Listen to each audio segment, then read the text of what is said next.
Kalau korang tercari-cari satu kasut yang mempunyai protection yang sangat baik, abang memperkenalkan kepada korang, iaitu kasut daripada Rock Hammer.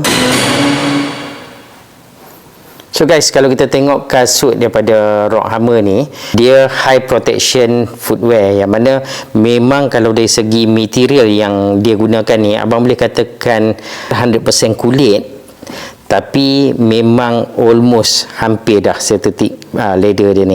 Tapi yang paling penting sekali korang tengok ni, dia punya protection di bahagian depan dan di bahagian ankle memang sangat-sangat keras. So dengan jahitan yang sangat-sangat proper bagi abang rasa memang kasut daripada Rock Hammer ni mempunyai ciri yang nampak maskulin.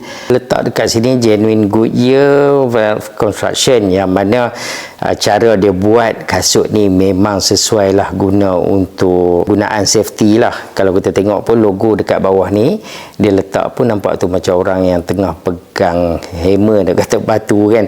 So bagi abang, dia punya design guys memang sangat manis-manis, sangat kemas, dan kombinasi warna untuk kasut ni memang menarik. Tengok di bahagian bawah tapak kasut ni pun agak menarik. Okey, so dia memang grippy, dia memang ada grip, dan yang paling penting kasut ni ada style. Korang boleh pakai untuk kerja ataupun korang boleh pakai juga untuk bersantai. So bagi korang yang berminat untuk dapatkan kasut daripada Rock Hammer ni, abang akan letakkan link nanti di bawah. So cepat grab sebab harga dia sekarang ni memang tengah offer guys.